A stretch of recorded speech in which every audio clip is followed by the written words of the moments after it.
Live. Good morning. Ms. Falcon, could you call, strike that. Mr. Blanchard, Commissioner Blanchard, could you lead us in the Pledge of Allegiance? Sure, I will. Pledge allegiance to the flag of the United United States States of America, indivisible, with liberty and liberty and justice for all. for all. Thank you. Welcome. Susan, could we have a roll call, please? Jerry Smitko, Present. Joe McPherson, Here. Andrew Blanchard, Here, Bill Hogan, Here. Gene Reynolds, Here. Allison Sari. Here. Madam Chair, there are 6 commissioners in attendance and we have a quorum. Secretary Montesay is also present. So much. Do I have a motion to adopt the minutes of the December 2nd, 2021 commission meeting? So move. Moved by Mr. Sinceri, second, second by Commissioner Blanchard. All in favor? aye, Aye. You want to do that by roll call, Ms. Susan? Bill Hogan, Yes. Yes. Joe McPherson, Yes. Andrew Blanchard, yes, Allison Sari, Yes. Gene Reynolds. Yes. Madam Chair, there are 5 votes in favor and 0 votes against. Thank you. Do I have a motion to approve today's agenda? So move. Moved by Mr. Commissioner Sinceri, second, second by Commissioner Blanchard. Let's try and- Favor? All in favor? Opposed? Aye. aye. Motion carries. Special announcements. Madam Chairman, this is Secretary Montesay. Yes, Secretary. On behalf of the department, I'd like to recognize the fact that you have served the citizens of Louisiana and our department in shining colors, so to speak. You've done a great job. We wanted to thank you for your service. We had a little special gift for you, but I'd like to invite you to our next live meeting where we'd like to present you a little something from the department for the service that you've done for not only our department, but for the state of Louisiana. So thank you so much for that service. Appreciate it. Thank you, Mr. Secretary, and I have certainly enjoyed my tenure. It's been very fulfilling. So thank you, and I certainly appreciate all the dedicated professionals within the department and the hard work they do in every department, or every section of the department. And my thanks to the governor for allowing me to serve. All right, moving right along, the enforcement report. Major? Madam Chair, this is Randy Myers. If you mind, I'd like to add something to the conversation. Yes. So at the last commission meeting, everyone's aware that the commission ratified a declaration of emergency that established a feed ban in Morehouse and Union Parish.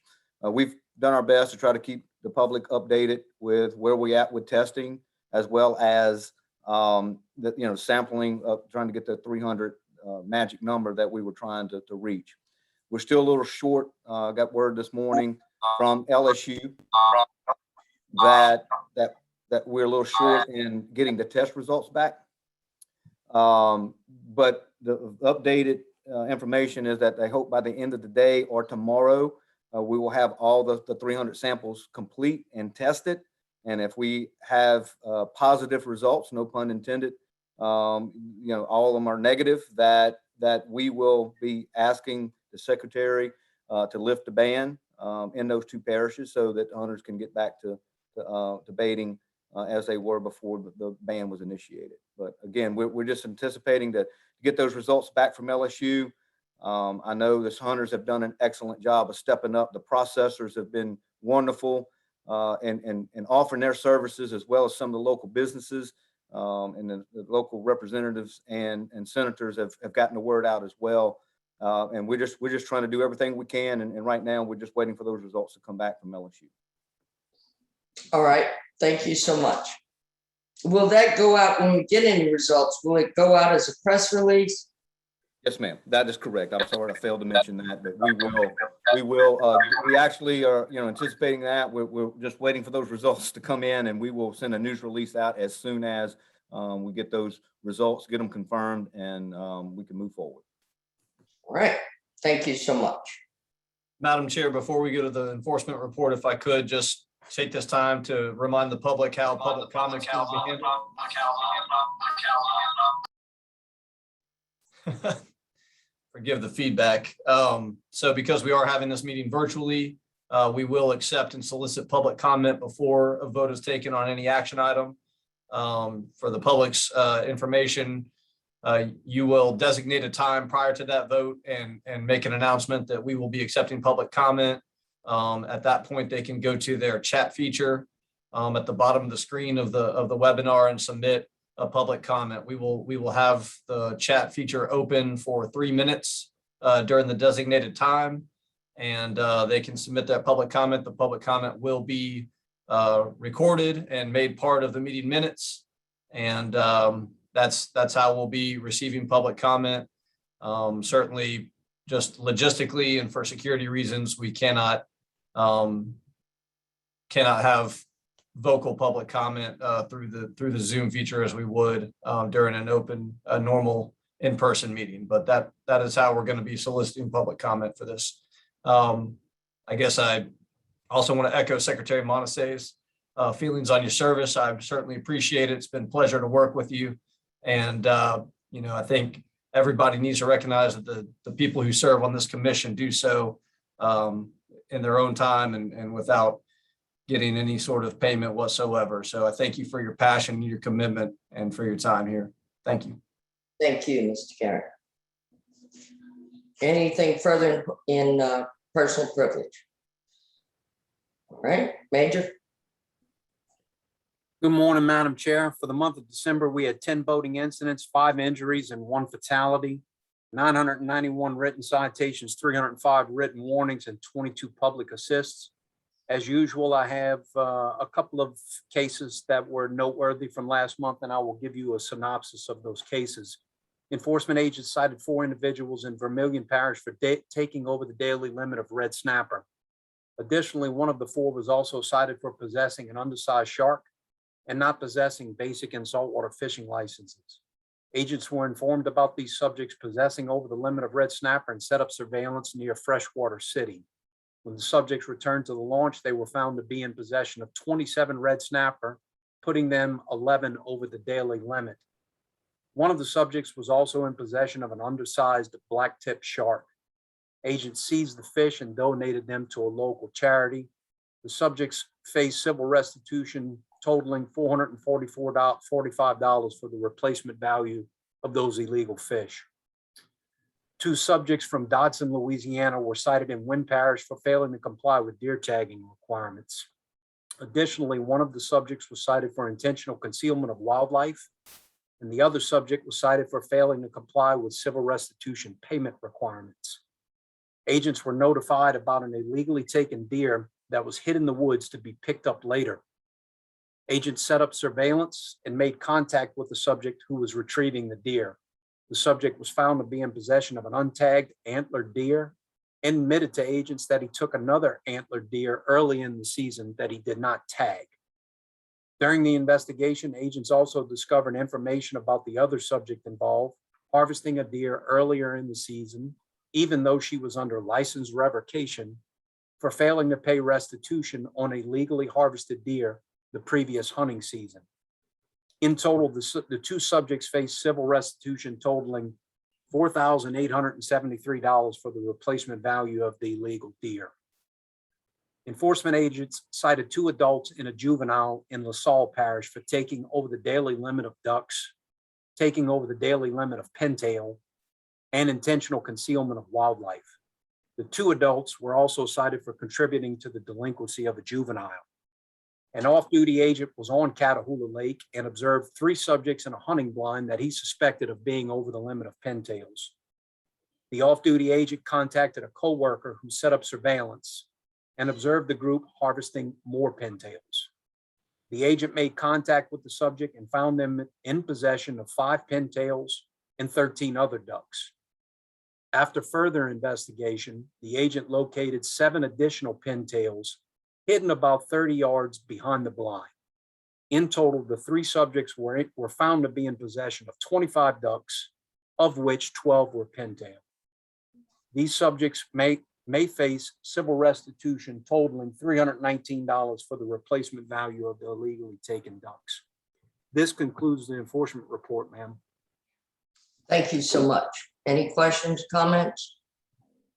All right, item number 8 on the agenda, Mr. Tuma, notice of intent on rule changes in wild quadrupeds and wild bird rules and regulations, including general and wildlife management area hunting rules and regulations, general and WMA turkey hunting regulations, resident game hunting date adjustments for 22-23 and 23-24, and migratory bird season adjustments for 22-23. Thank you, Madam Chair. Good morning, Commissioners. It's good to be here with you today. I think while I'm pulling up my presentation, Mr. Garrett would like to go over some of the process of how this is working. So Cole, I'll let you go over that while I share my screen. Perfect. Thank you, Mr. Tuma. And for brevity's sake, I will just call this procedures on how to set hunting regulations for the upcoming year. Y'all are going to hear the notice of intent here at this meeting, the January meeting. You're going to take action on it however you see fit. Then you're going to have opportunities to amend both in the February and March meetings to make amendments. Those amendments will be conditionally adopted as we get public comment in. At the April meeting, there will be no opportunity to make amendments, but we will seek public comments on those conditional amendments as well as the rule itself. And then in May, that's kind of the big meeting. That's where you make the final decision to adopt or decline to adopt the amendments that were conditionally adopted earlier in the year. In June, there will be no action. This is going to be the time when it's at legislative oversight. And then in July, we will finalize the rule, assuming that oversight has not kicked it back. And then we'll go to publishing so we can get our pamphlets out in time. So that's the procedure, just kind of a reminder. This takes about half a year and certainly gives the public plenty of opportunity to make comments, and y'all will have opportunities to make amendments based on those for the following 2 months. So I'll turn it back over to Tommy. Thank you. Thank you, Cole. Once again, I'm excited to be here with you to share in this process and hopefully help you along the way any way that I can and the department can and y'all making this decision. Wanted to kind of briefly comment on the process. As Cole said, this actual notice of intent process takes 6 months, although the department staff, we have been working throughout the year, and it's an annual process, and we actually start these hunting rules and regs years in advance, and we collect public comment. And then in September, we met and kind of come up with what we're going to present with you today. And that is a truly department process with fisheries, enforcement, and OMF and licensing all involved in the process. So special thanks to Colonel Abear and Major Owens for attending the meeting and being there all day. And then, the fisheries input on some of their regulations, Dr. Jack Isaacs and Ms. Susan for helping put all this together. So with that being said, I'll go ahead and get started. I'm not going to repeat the big long title that you did, Commissioner Smitko or Chair Smitko. I'll just go ahead and start. So what we're What we're covering today is the resident game hunting season, the general and wildlife management area hunting rules and regulations, the genuine WMA turkey hunting regulations, and the migratory bird season regulations and bag limits. So y'all have received this in your packet, and we're going to start with the general wildlife management area hunting rules and regs, but I won't go over everything. A lot of the changes that you saw in this document are a direct result of the Act 356 that was passed with the legislature, which was our license restructuring, that changed some of the language, some of the license and age requirements. So as we're just kind of modifying, or we're just kind of being consistent with Title 56, I won't spend a lot of time. This is one of those slides where there's a language adjustment to clarify license needed to hunt bobcat. You previously needed a big game license to hunt bobcat. Now you just need a basic hunting license. Same thing to clarify a license needed for hunting deer and turkey. It was a big game license. Now there are deer or turkey license, whichever is appropriate if you are hunting those animals. Additionally, this is a big one. Any person younger than 18 years of age engaged in an activity in the state's use of deer tags or turkey tags or involves participation in the youth lottery shall have a original youth license. So a youth license is a new thing that was created. So if you're under, we moved the youth age from 16 to have a license, or we moved the minimum age from 16 to 18. But if you're a youth under 18, you must have a license now. Another language clarification, when you're tagging the deer and you divide it and you're moving it around, you need to have your deer, turkey, or youth license number, whichever is appropriate when you're moving that deer. Another change in sex identification tagging requirements for deer. We're adding electronic tagging. So we just updated the language. Everyone knows that we went to text to tag, and we'll have an internet web-based portal that you can also tag your harvest on. So we're just adding that language in 76, so it will be legal. Clarification of deer hunting regs. So we adding electronic tagging. There's a lot of, this is a very busy slide, but basically all we did was add the ability to electronically tag and validate your deer. The carcass, the physical tag that you've always used still will be available, and that process remains the same. Clarification on license and age requirement for primitive firearms deer season. So as we talked earlier, there used to be a primitive firearms endorsement license that we sold. Now you have a deer or a senior license, whichever is appropriate. And then at the bottom, we talked about the youth having, since it's youth have to have a license if they're participating in anything that involves using a deer tag, a turkey tag, or a youth lottery hunt. You would have to have that youth license. So if you're primitive firearm hunting for deer and you're youth, then you will have to have the youth license. Archery season, this is the same language adjustment that I went over with the primitive. So it's the same exact change, adding a deer license, adding the senior license, and then adding the youth license as a requirement to bow hunt archery in Louisiana. And it's the same for resident and non-resident there. Bow and arrow regulation is just updating the language from the big game license to a deer or turkey season in progress. So no change, we're just updating that language to reflect Title 56. Update on the age and license requirement of the youth during youth and honorably discharged seasons on private lands. That's a military.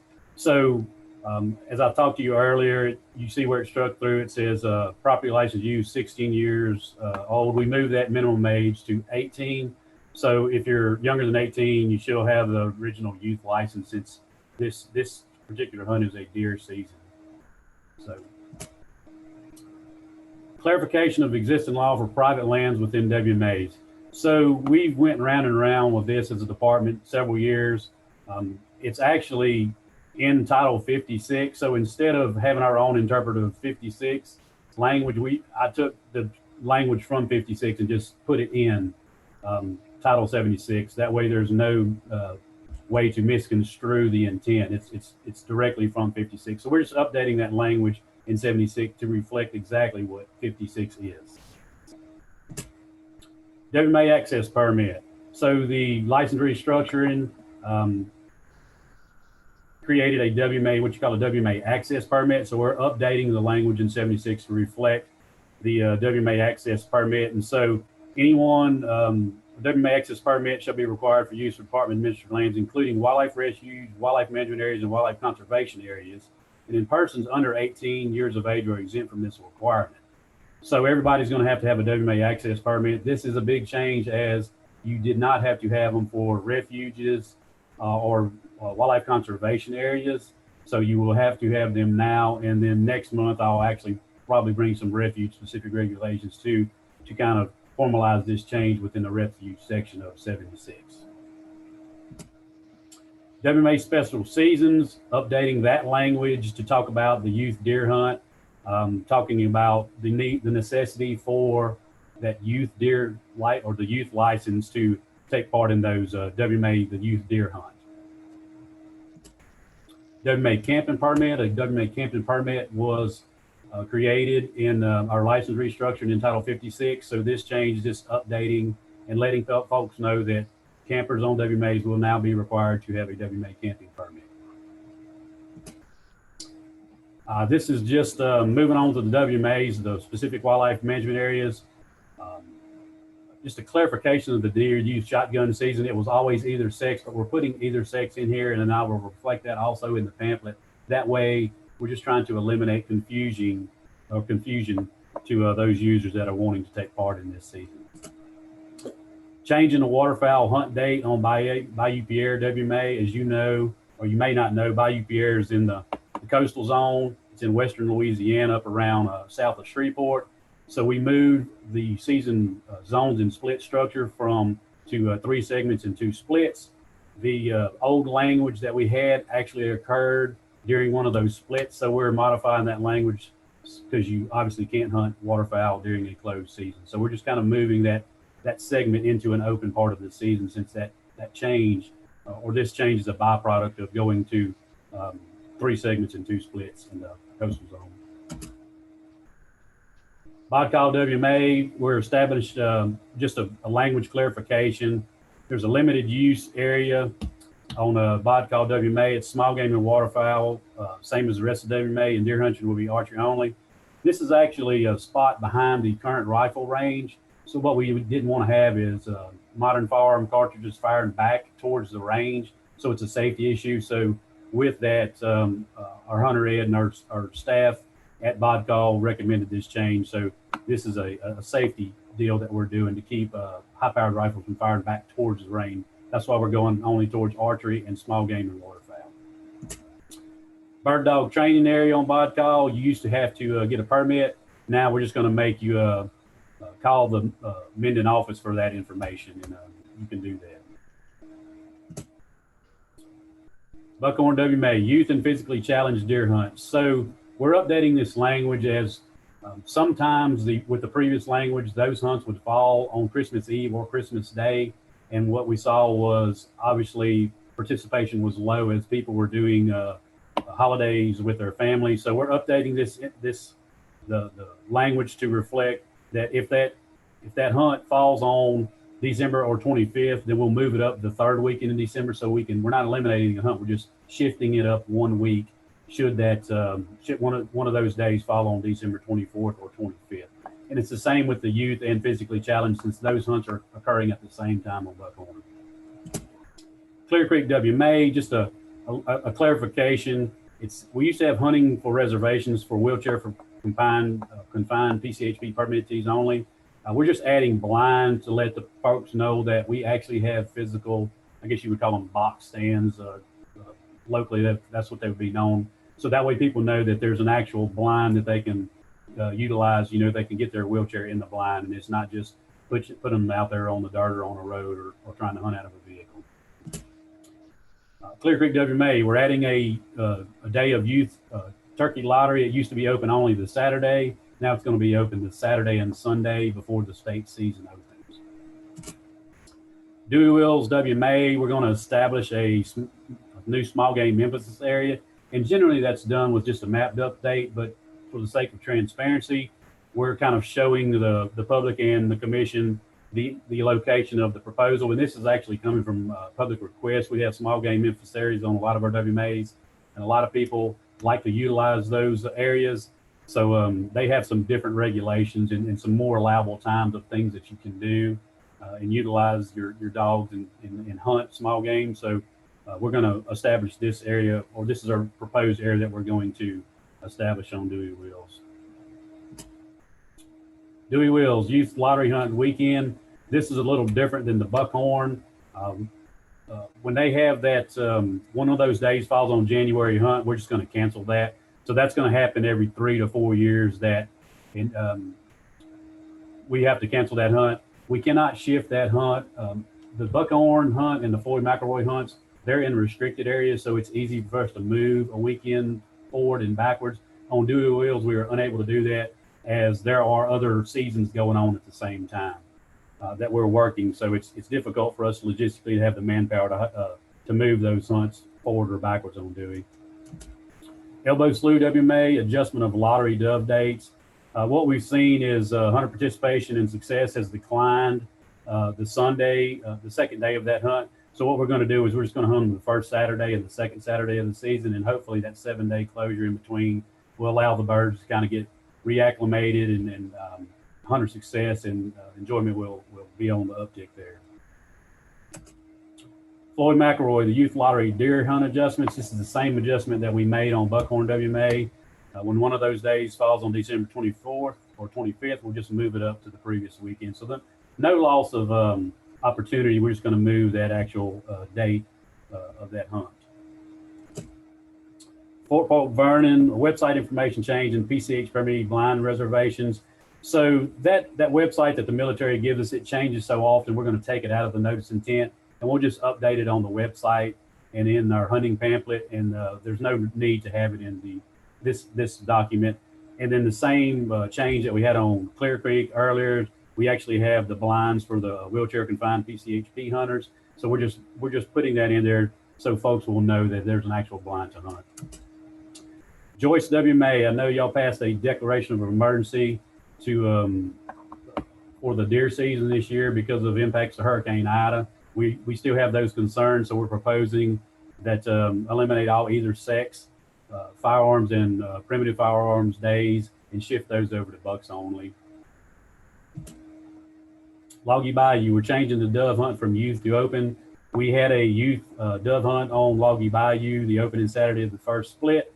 Participation has declined. Habitat around there has changed on Loggy Bayou.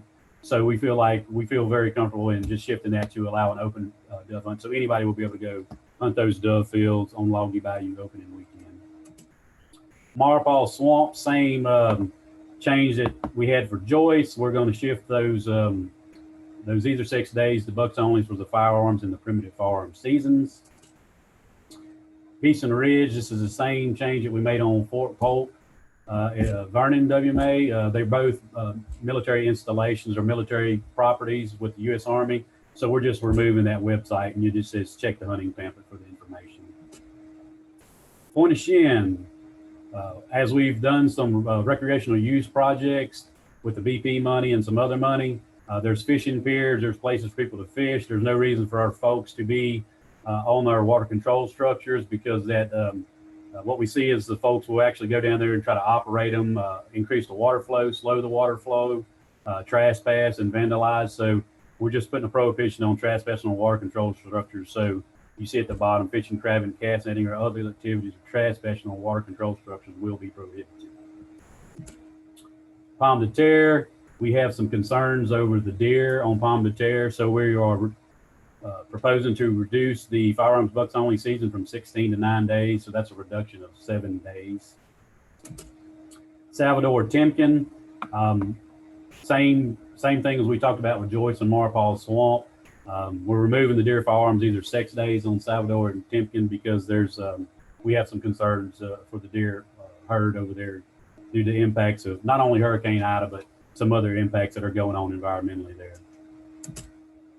Sherburne Day, Sherburne WMA, we're going to make a change, and all we're doing is shifting the opening day of the second hunt, second either sex hunt from Friday to Saturday to make it consistent with all the other WMAs.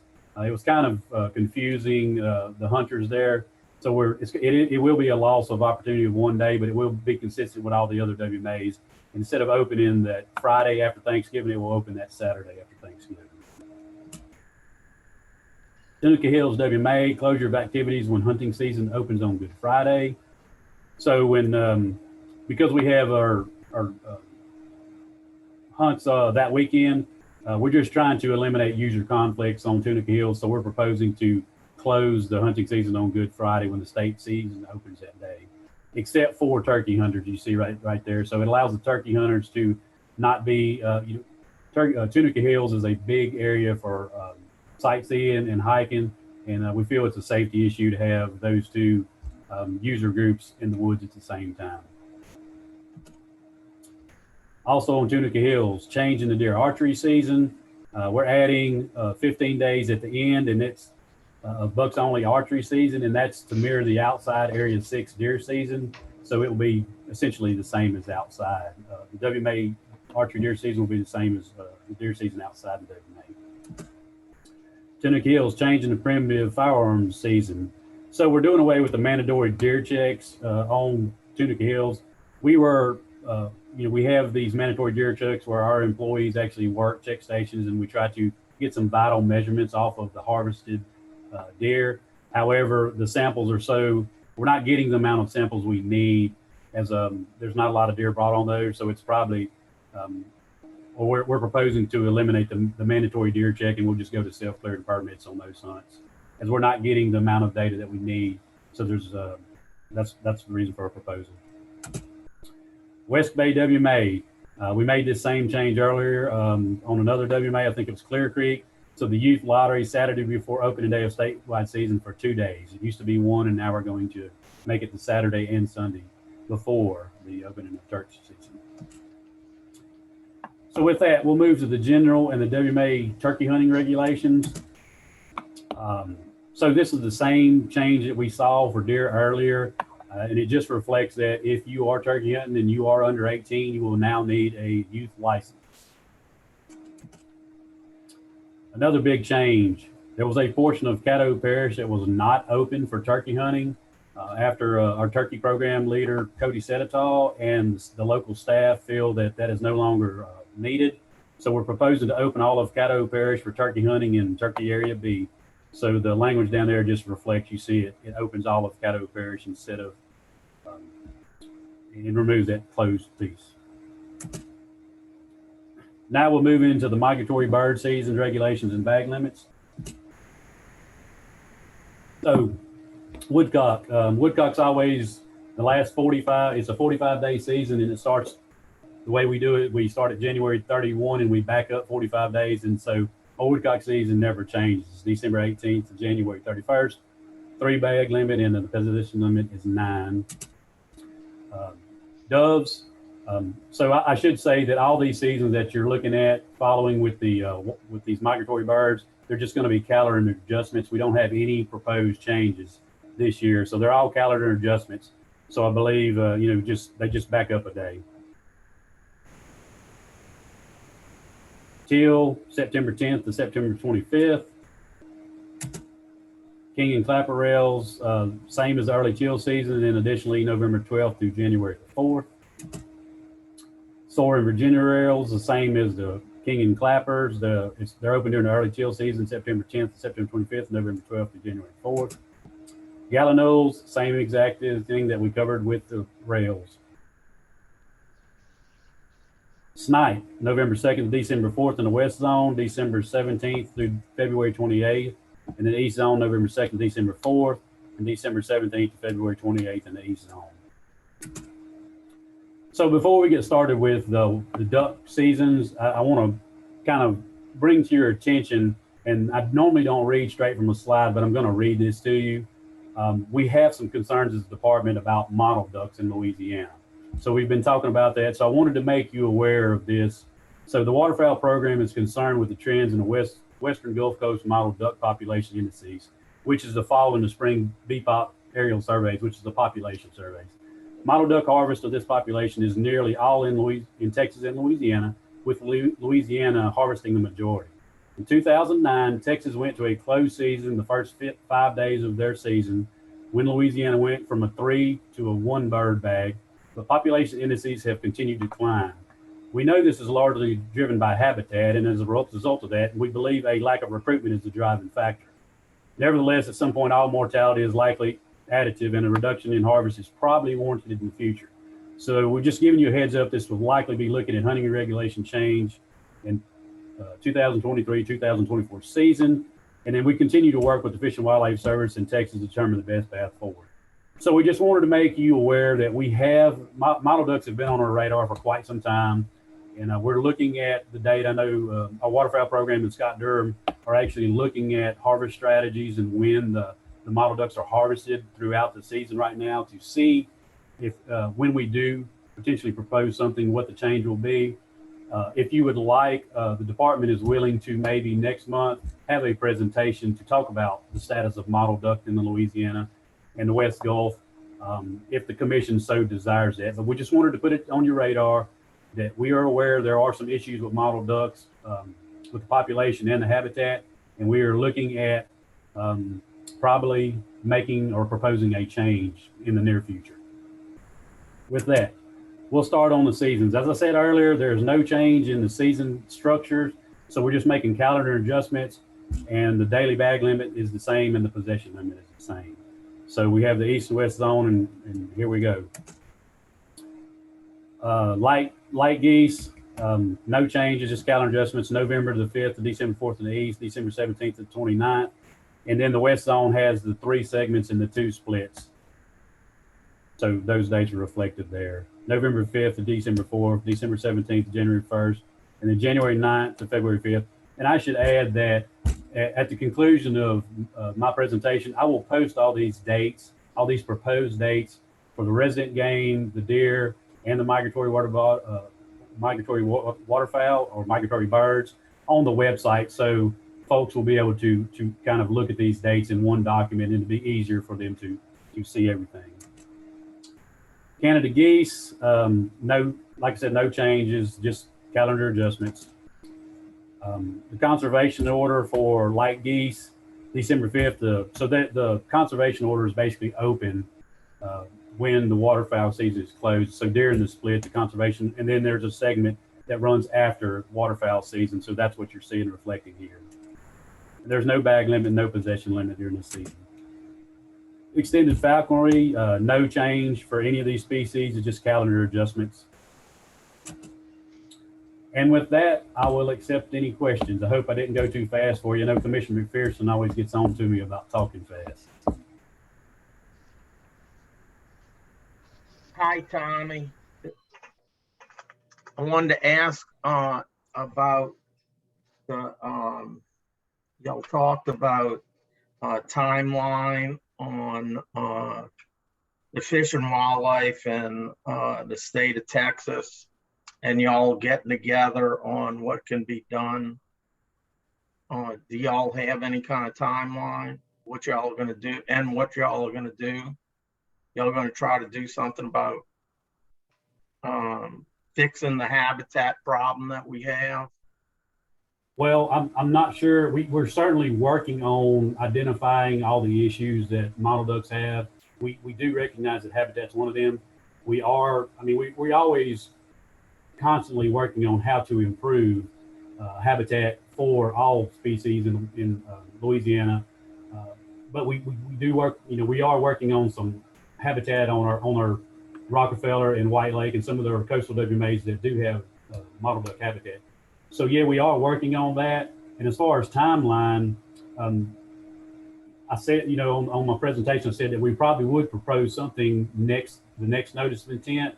Although the commission is free to act if the commission feels that's what they want to do. They could obviously take action today or February or March as Cole did, but you know, certainly we would like to have the opportunity to engage our waterfowl program in our conversations. I think they may be flying today. I don't know if Jason's on the webinar today, but certainly, you know, the department at a minimum will probably propose a change. Although from my conversations with the waterfowl program in Scott Durham, I think that it is on the joint ventures radar. The joint venture is habitat based. They don't generally get into the seasons, but I know on the flyway level that the mottled ducks are on their radar, and they actually may take action next season also when they do their flyway council meetings. So they may take action and we may just follow suit, or if the flyway doesn't take action, it would be a very strong message if LDWF did propose a change before the Fish and Wildlife Service actually recommended a change. But I certainly, from the conversations that we've had, I certainly feel like LDWF possibly would make a change independent if the Fish and Wildlife Service makes that recommendation. And I hope I'm not, Scott Durham, you can come in my office if you like to, if I'm speaking out of turn on that. Now, I just, Fish and Wildlife used to be a lot more proactive with trying to protect habitat and increase habitat. And it seems as though that's not been the direction in most recent years. And I don't know if it would be appropriate to try to do something to move them forward, to try to be a little bit more proactive on this so we can try to protect what habitat we have and try to increase it even more so if possible. Right, and I know in my conversations with our former waterfowl program leader, Larry, this week, he has actively been engaged in the Fish and Wildlife Service in Texas talking about mottled duck for quite some time. So we are having those conversations and have been having those conversations and will continue to push, because we do recognize those issues with the mottled duck. But like I said, we may propose something independent of the Fish and Wildlife Services. We have some real big concerns over mottled ducks in Louisiana. Thank you very much. You're welcome. Any other questions? Well, Tommy, I can't see everybody, the commissioners, because you've got the full screen. So I don't know if anybody's raising their hand.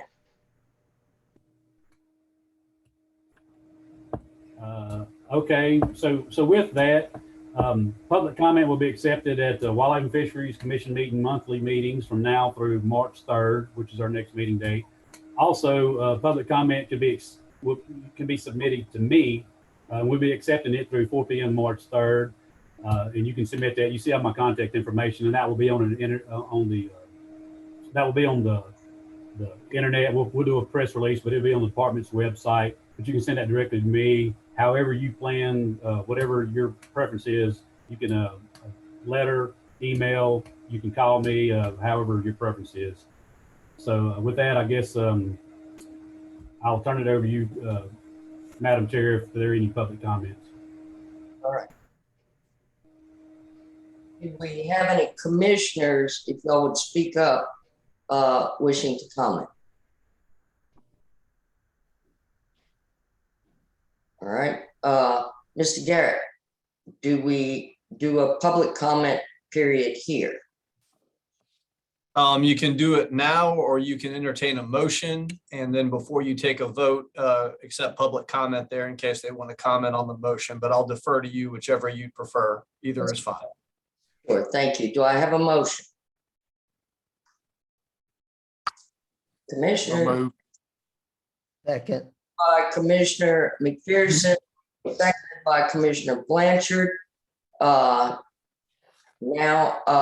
anyone wishing to comment can comment through the chat feature.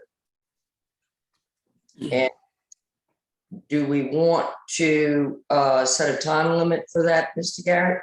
Yes, ma'am, I believe we do. We typically allow 3 minutes as a cutoff for people who are giving verbal public comment at our meetings. That may be appropriate. I will say it's going to feel like an eternity sitting here quietly for 3 minutes, but that's what would be my recommendation. All right. Well, Ms. Susan, could you please start the clock? Yes, ma'am. Thank you.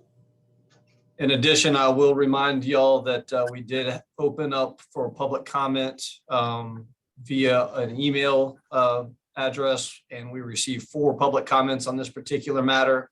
Members of the public who have already submitted those comments, rest assured that those were received, have been given to the commission, and will be made part of the record. Do not feel like you need to duplicate your efforts by submitting additional comments at this moment.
Madam Chairperson.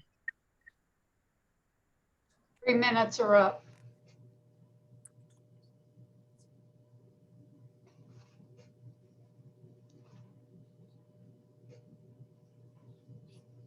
Yes, Commissioner Sincero. That's okay, since it's up. I was gonna say, since we haven't received any further comments, that we could just close it out, but it's closed out. Motion and a second on the floor. Ms. Susan, could we get a roll call vote, please? Bill Hogan,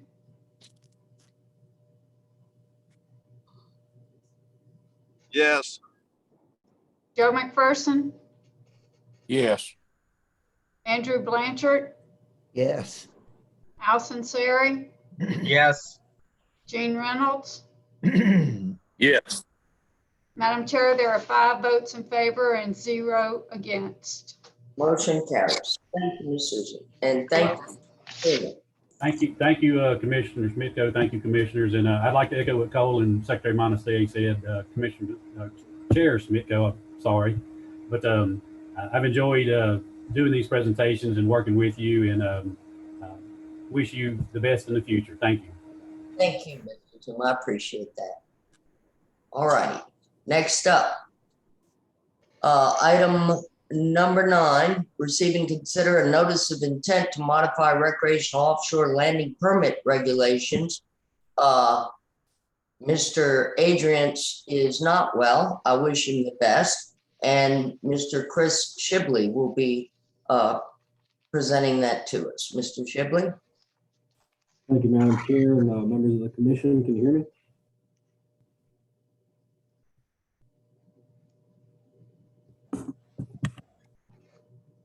You're a bit muffled, Chris. Is that better? Can you hear me now? Yes. Okay, so there's no presentation with this first item. It's the proposed rule change for the recreational offshore landing permit. This would raise the minimum age at which a recreational offshore landing permit is required from 16 years old to 18 years old. This would be consistent with the adjustment of the minimum age requirement for saltwater fishing licenses, which was enacted with 356 of the 2021 regular session. So the current age on fishing licenses was 16 years old, as well as the RLLP. So this puts those two to match with the new age of 18 years old. In addition to this proposed change, this would also add the gray triggerfish species to the list of which are required to hold a recreational offshore landing permit to harvest. For whatever reason, it was never included in the original RLLP list, but this would add that species to the already complimentary list. And if there's any questions to that, that's all I have for that one. Any questions from the commission? Okay. Do I have a motion on this particular item? I'll make the motion. We accept it as presented. All right, motion by Commissioner Blanchard, Second. seconded by Commissioner McPherson. Public, any comment by the commission? All right, let's start our public comment now.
3 minutes are up. All righty.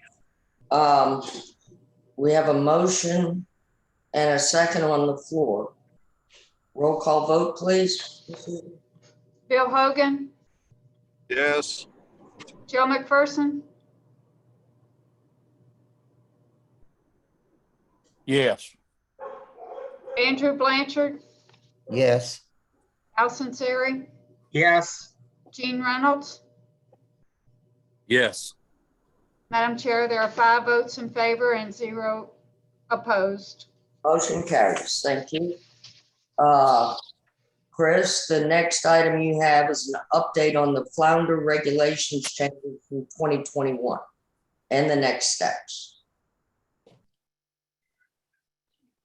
Yes, ma'am. Bear with me while I share my screen here. Sure. Get going.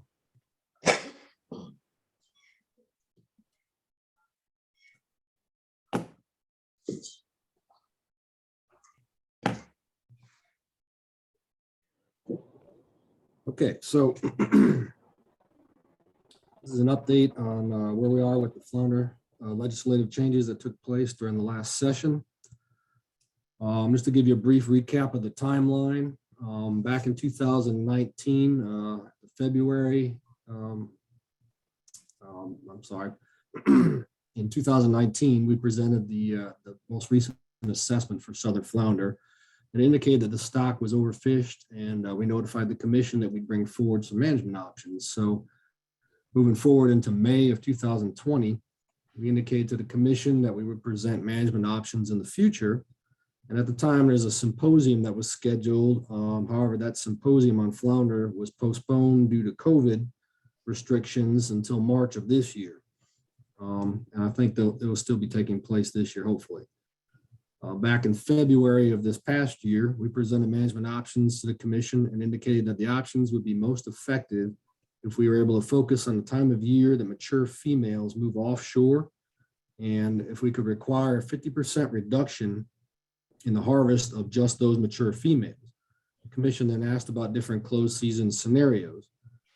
Our staff ran some new simulations, and concurrently legislation was changed that impacts southern flounder. That's what we're about to show here. So these legislative changes, previously the commission had no authority to modify the commercial take of southern flounder as a bycatch on a shrimping trip by a shrimping vessel in Title 56. Randy asked me, did I have that press release? I said, no, because you have, I didn't see anything done that y'all, we can do it. Susan, you're unmuted. Band help. I'm not to the band. Susan, please mute.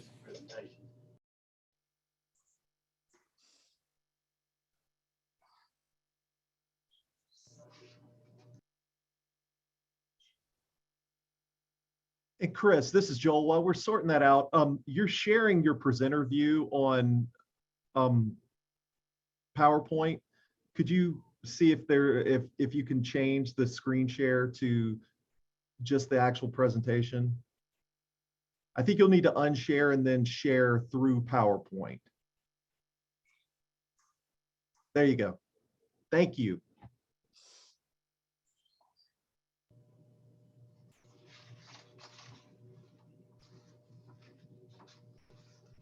Chris, you're muted. Here, we good to go forward? All right. Okay, so during the regular legislative session this past year, with the license restructure bill, gave the commission the authority to adjust the take of southern flounder by shrimping vessels in Title 56. And the actual language is here in the bottom of the slide. And that shows that the southern flounder stock is determined by the department to be overfished or undergoing overfishing. The commission can then adopt rules or regulations that will restrict the retention of southern flounder caught as bycatch on any shrimping trip until such a time that the department determines the stock is recovered from an overfished or overfishing status.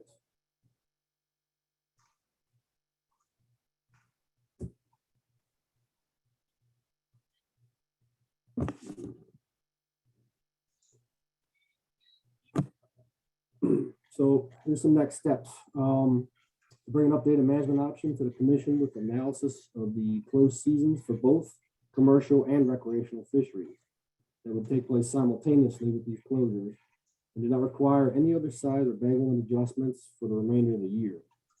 Also, we could bring the notice of intent to modify the harvest regulations for southern flounder. That is the end, if you have any questions. All right, are there any questions by members of the commission? Madam Chair, I have a question, please. Yes, Commissioner McPherson, go ahead. Chris, is it anticipated that we would have an NOI that would affect a closure for 2022? What is the migration season for flounder? Remind us of that, please.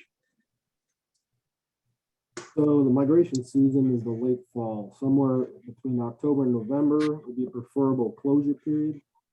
And if an NOI would be presented to the commission at the February or March meeting, it's likely that the timeline on that would be sufficient to possibly get that closure in place before the coming fall migration.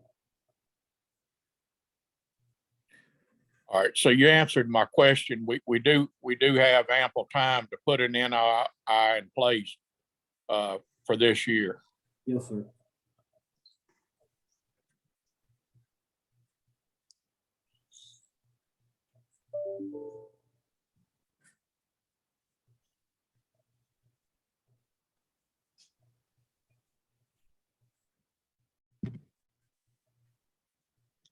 That concludes my question, Madam Chair. Thank you, Commissioner. Any other commission members with questions or comments? So I don't believe there's any action we have to take at this time. Is that right, Mr. Garrett?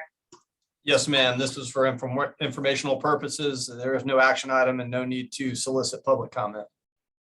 All right.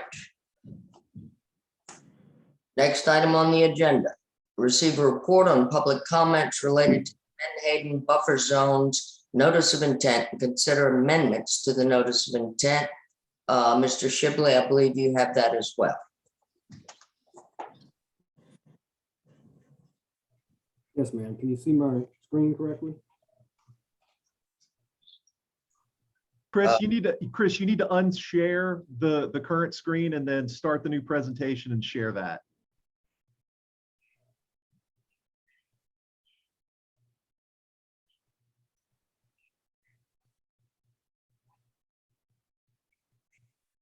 Is that better? Yes. Yes. Okay. Ready to go. Okay, so this is another timeline of events here. So a notice of intent was adopted at the October 7th commission meeting. Notice of intent was published in the Louisiana Register on October 20th, 2021. Public comment period ended on December 2nd. All but 4 of the public comments were received within 34 hours of the midnight December 2nd deadline. So on the last minute, but we got all but 4 minutes in the deadline. The department received 86 written comments total on the proposed rule modification. 5 of those were received after the comment deadline, and they are not included in the summary because they were past the deadline. 5 comments were explicitly in favor of the proposed modifications, while 8 were specifically against the proposed modifications. 40 of those comments were suggestive of other proposed measures in relation to the size of the coastal buffer zone proposed. Suggested buffers range from no buffers in particular areas of the coast to an outright ban of commercial menhaden fishing in Louisiana waters entirely. Of the 40 comments received in this category of comment, 11 of those were direct forwarding from one organization's comment. 10 of the comments received were general in nature, and while related to menhaden fishing, did not propose any differing regulations or note a preference for proposed regulations one way or the other. 12 comments indicated that the proposed regulations would be inadequate, but suggested no other measures, and did not explicitly favor or reject the proposed measures. That is a summary of the public comments. If you have any questions, I'll be happy to answer those as well. Members of the commission, are there any questions or comments? Madam Chair, Yes, Commissioner McPherson? I would like to offer an amendment, and I don't know if it would be technical or substantive. That would be, I would rely on Mr. Garrett for that. But where there's no coast because of erosion and all at the double rig line, I would like to remove the quarter-mile buffer at that point. That was discussed when they were looking at it before, but was not included in the NOI.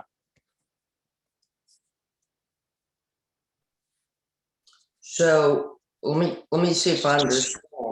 You're saying to basically keep it, keep the boundary at the double rig line where at? You would remove the quarter-mile buffer there. It would be the double rig line would be the determining line. In the sound like? I'm sorry, repeat that. In the area where there's no more land, is that what you're saying? We're at what is at the double rig line. Maybe Okay. Patrick could give us some input if it needs clarification. Well, we're trying to bring up that map right now for you guys. Sort of hit us out of the blue here a little bit. So we're searching for that map and to try to show it to you guys. So if Jason or Chris can pull that section of the buffer zones up from one of our previous presentations from back in October, we can show you guys that area.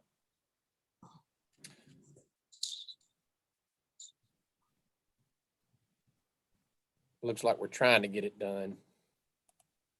And I think I understand what you're saying, Commissioner McPherson. There's an area where there used to be land, but there's no more land, and so the double rig line is way out in the water. Okay. That's correct. Yes, it would. This is Patrick again. It would be that area. Well, unfortunately, we missed. Be that area east of the Mississippi River when he's talking about the double rig line. Maybe Chris can use his cursor right now to show where we're talking about, where that double rig line is. So we're talking about this area right here. Yes. For some reason, I can't get this to come up full size. I don't know why. Can't hear you, Chris, whoever. There it is. Okay, is that better? Yep. Okay, so this is the area that he's talking about over here. So Commissioner McPherson, just a quick question from me. This is Patrick. So the buffer that exists out along to the east of there, along the Chandelier Islands, you're not talking about impacting that buffer, just the buffer inside to the west of there, correct? That's correct. Okay, so there would still be a buffer around off the coast of the Chandelier Islands. Correct. Okay, thank you. So we have an amendment on the floor. Do we have a second? A question, Madam Chairperson. Yes. I think that Commissioner McPherson asked Mr. Garrett if that is a substantive change that an amendment would have to be made, or since it was open water, it was just not dealt with in the NOI. I'd be happy to weigh in on that, Madam Chair. All right, please do, sir. So with the APA process and rule promulgation, there's pretty strict interpretation as what constitutes a substantive change versus technical.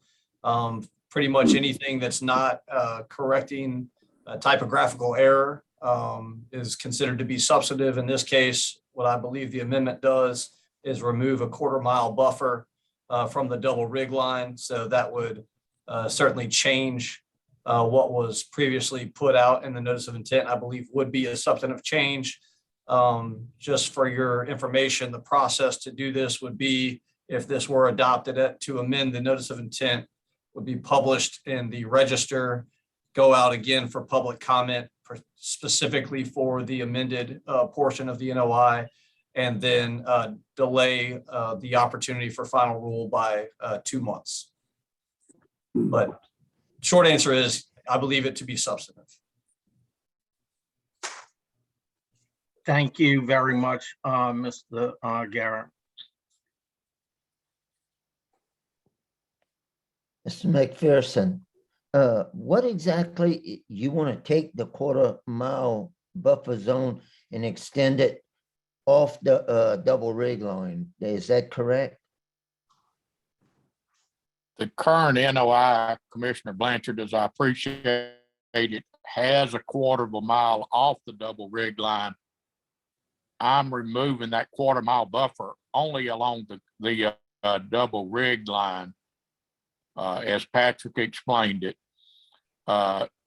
And that you've had so much erosion there, and you're nowhere close to the coast, the current coastline. Correct. Okay, I understand that better now. So.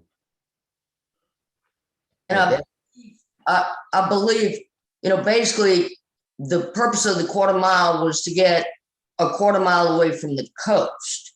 But there's no need to go a 1/4 mile away from the double rig line, because the double rig line is already far away from the coast because of erosion. Is that correct, Commissioner McPherson? That's my understanding, and that's the reason I'm requesting the amendment. All right.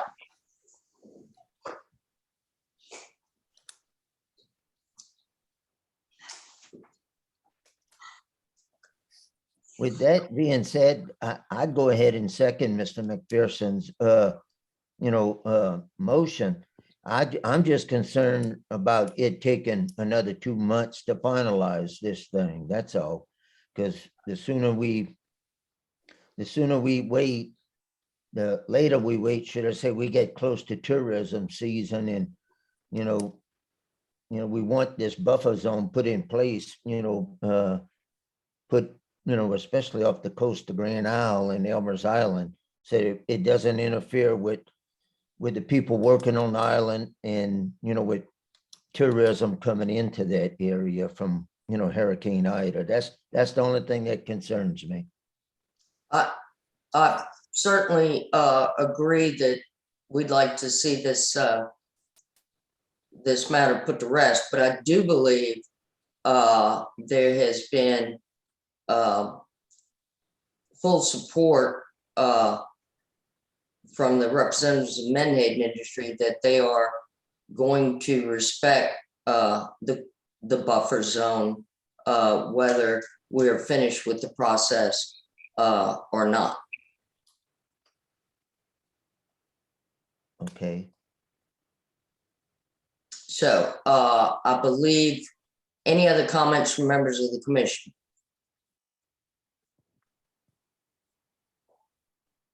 All right, Ms. Susan, we have a motion and a second. I believe we need a public comment period. Is that correct, Mr. Garrett? That's correct. If you're about to hold the vote, a point of clarification, I assume the portion of the motion is to amend the notice of intent, but also then move it forward to, well, I guess continue to do the notice of intent process as amended. Never mind. Forgive me. Yes, you need public comment before you vote on the amendment. All right, let's start the time.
Time has expired.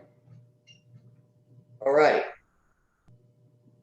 Well, we had some very interesting comments. Thank you, members of the public, for voicing your opinions and interacting. We have a motion for amendment and to move forward with the process. I understand it, as well as a second on the floor. Ms. Susan, can we have a roll call vote, please? Bill Hogan, Yes. Joe McPherson, Yes. Andrew Blanchard, Yes. Allison Sari,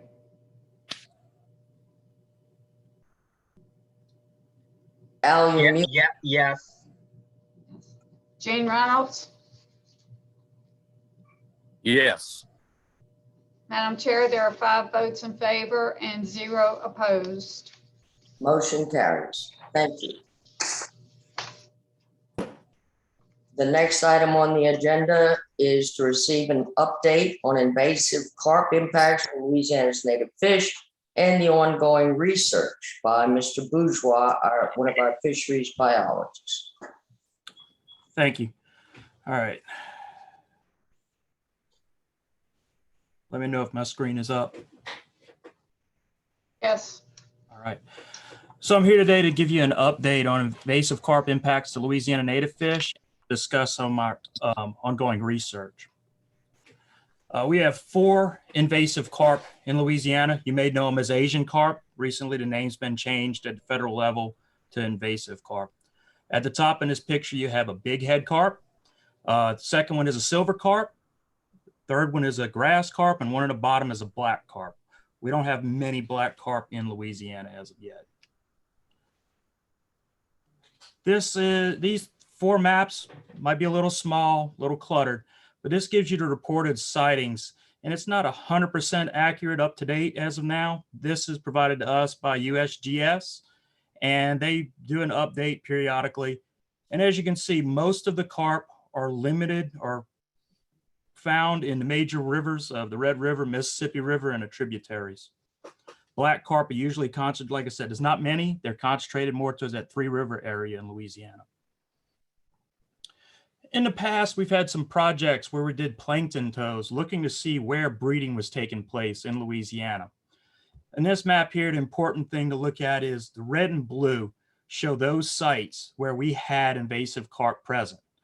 Black sites on here were other sites we sampled that didn't have invasive carp larvae present. So this, you can see here, again, big rivers, Red River, Mississippi River, and the Atchafalaya River, the main locations that we're having breeding taking place in Louisiana. We did that in 2013, 2014, and we also repeated it again in 2019.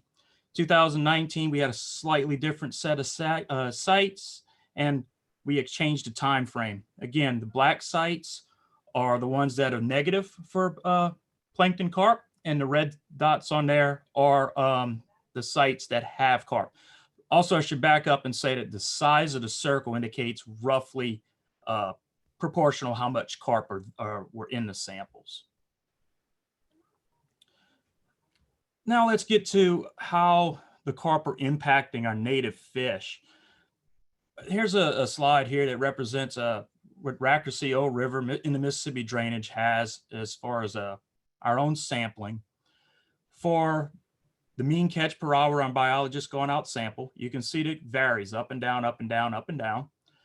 And also our relative weights are fairly constant over time. Even though after the carp got in there, we haven't seen an impact yet. We see some seasonality impacts, some flooding events that might change the size and relatively abundance of largemouth bass in this area, but we don't see a definitive carp impact in this area. In Lake Verret, Grassy, and Lake Pelore, wait, did I skip one? Oops, sorry. In Lake Verret, Grassy, and Lake Pelore, you see kind of the same pattern. You see a cyclic up and down effect of our on our mean catch per hour. And you also see that our relative weights are fairly constant over time with no obvious impact. We would probably see more of an impact on the relative weights as other states have shown that where carp are present, that's where you see the impact is that we get skinnier, smaller fish. We're not seeing that on any of our systems that have carp in it. Same thing has happened on the Red River. You have our relative number per hour that biologists go out and sample, and you see the relative weights. In fact, recently we've seen an increase in relative weights, proportional on some of the size limits, on some of the sizes here. We're not seeing an impact yet or in these areas from the carp. Here's an example of a lake that we have in Louisiana with no carp present. And again, you see the same pattern, an up and down cyclic pattern that follows seasons with rain, flooding events, and other factors, environmental factors. We're not seeing an impact there as expected, and it kind of supports the same pattern as we've seen in other lakes. In general, what we've seen so far is we haven't seen much of an impact from the carp on Louisiana fisheries. That doesn't mean that we're giving up looking at anything. We've started some projects now through this 2020 Asian Carp Partnership with the feds, where we can tap into up to $2 million for Louisiana to share with some other states to have projects to look at control and research of the carp. Some of the projects that we have underway, we're continuing our larval tows. We're partnering with Quentin Fontenot at Nichols State. He takes the sample, we collect the samples, he identifies the fish in the samples, and he gives us back the information.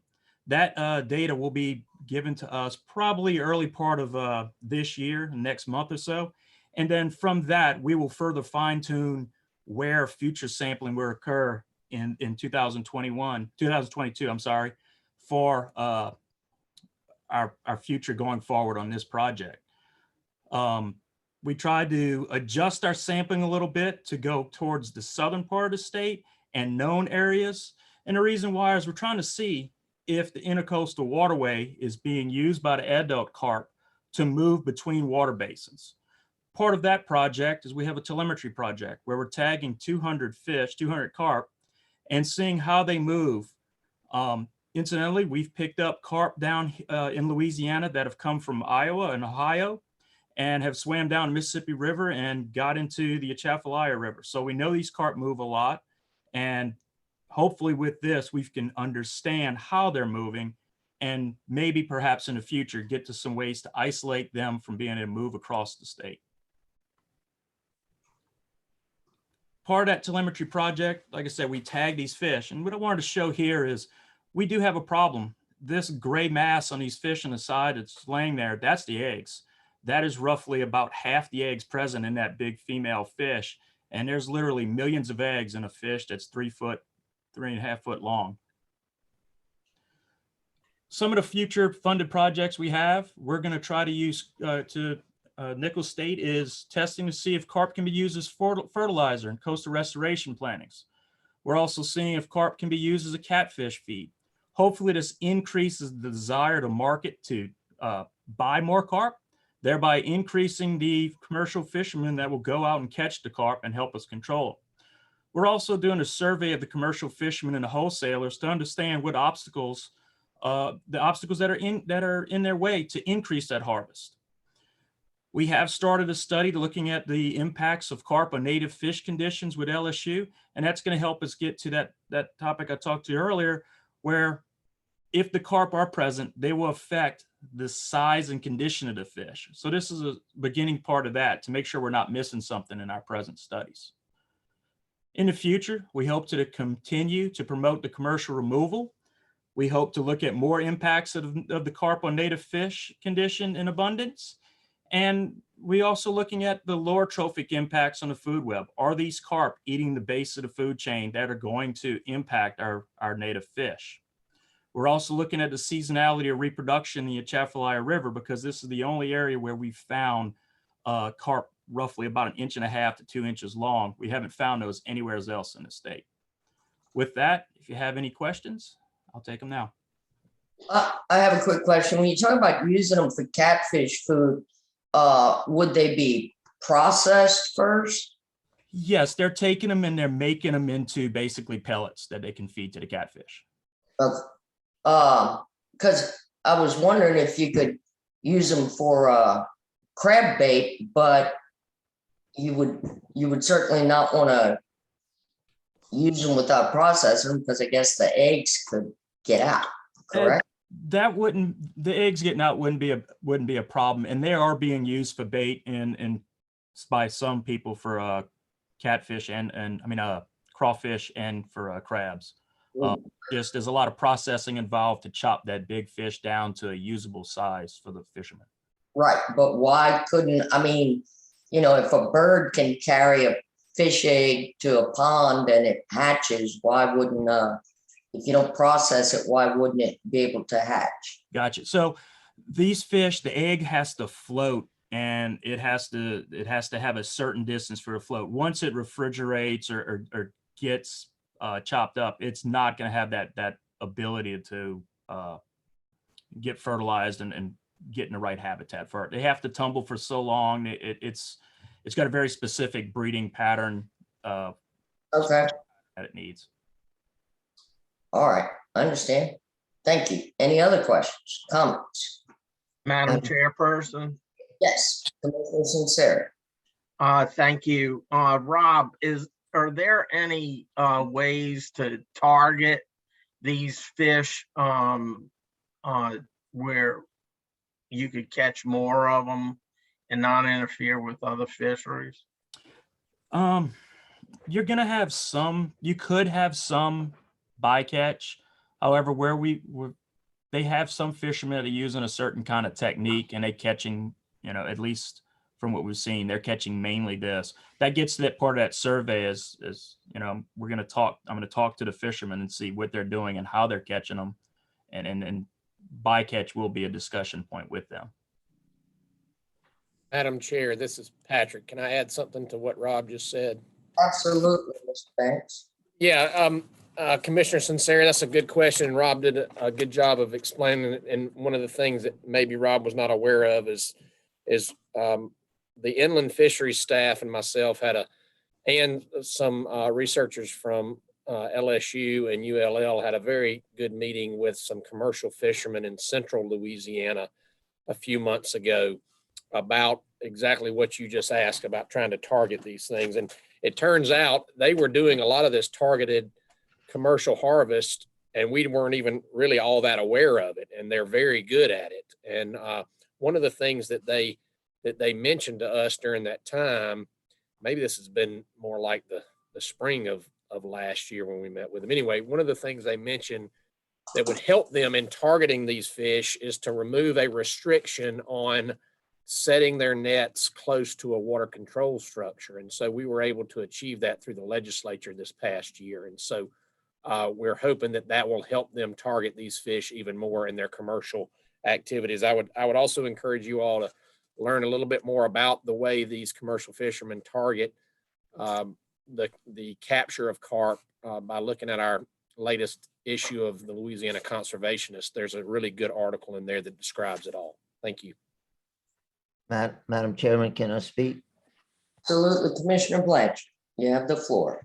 When it comes to Agent Corp, I think I've done a lot of processing of Agent Corp.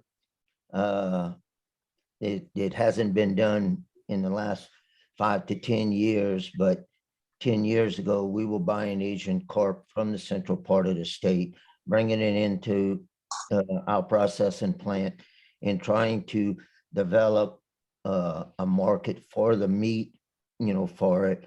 And we tried different ways and tried to even send some overseas and all to try to develop a market, for it. Yes, it is an invasive species to the area. In some kind of way, we need to find it. The biggest problem we had with Asian carp is that particular fish, the fillet of it is completely different than any other type of fish that we have in the state of Louisiana. This fish has a wide bone through it. And when you fillet it, you got to pick that bone out of it, or you have to double fillet it in order to get, you get 5 fillets out of the fish instead of only 2 fillets out of it. But it's a very tasting fish, but by the time the labor was involved to fillet it, it was just too expensive. You couldn't get what you needed to get for it on the market. We even tried some type of pin bone pulling machines that they use for salmon up on the northwest, and it still wouldn't pull that Y bone completely out. But needless to say, what we ended up, after several years of research doing what we done right there, we ended up having to take the fish, freeze it whole, and we cut it up for crab bait, and we sold it to the crab fishermen. That's and it was a good trick to the crab, for the pots going in, because the crab fishermen would mix the fish in with some of their other crab bait, and it would trick the fish, trick the crab to, bring more crab to their pots right there. But there too, it got to be where it was expensive, hiring people with a bandsaw and the liability and everything else. So, and then catching the fish is another thing that we, getting the fishermen to do it. When we were doing it, we were paying the fishermen 25 cents a pound, and we still couldn't find a way to make a profit out of it, right there. But it could be I guess, a problem, but I know the department needs to stay on top of it, and whoever else can, try to continue to develop a market, or, through, bait sales or whatever, all of that would be truly appreciated, for, the species that we have in the state right here. Thank you. Thank you. Commissioner Blanchard, that was very interesting. I didn't realize y'all had forayed into that long ago. And certainly I hope those, as you said, I hope the efforts continue. Any further questions or comments by members of the commission? All right, hearing none or seeing none. The next item on the agenda is the election of the chairman and vice chairman. Do I have a nomination for chairman? Madam Chairperson, I'd like to nominate Commissioner McPherson for chairman of the board All right, and close nomination. I have a motion to nominate Commissioner McPherson and close nominations. Do I have a second? A second. And we have a second by Commissioner Blanchard. All in favor? Oh, never mind, we don't need that. Commissioner Pearson, congratulations. You are the new chairman by acclamation. Thank you. I would like to nominate Commissioner Blanchard as vice chairman. Mr. Sinceri, you were already chairman, correct? Yes, I have been. And Commissioner Hogan was chairman, correct? Yes. All right, so I would like to nominate Commissioner Blanchard as vice chairman and close nominations. Do I have a second?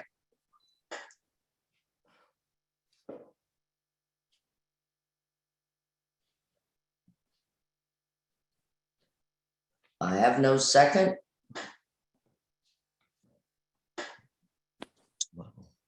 Okay.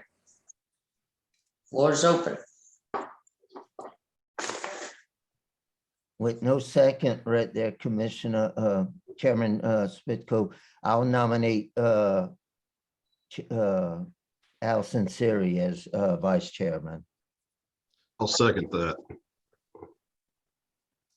And do you move to close nominations as well? Yes, ma'am. All right. Is there a second for that? I'll second that. Commissioner Hogan did second it. Oh, I'm sorry. Thank you, Commissioner Hogan.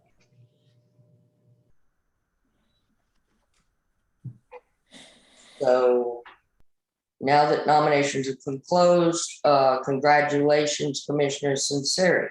You are the new vice chair. Thank you very much. All right, and do we have any public comments? Any members of the public wishing to address? Ms. Falcon, I would ask that you set a timer to see if we have any public comments. Starting now.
Can, Mr. Banks, can one of y'all respond to that, comment I have about Union and Morehouse, please? Yes, ma'am. I've brought that to the attention of the Assistant Secretary of Wildlife, and they're working on it. All right, thank you.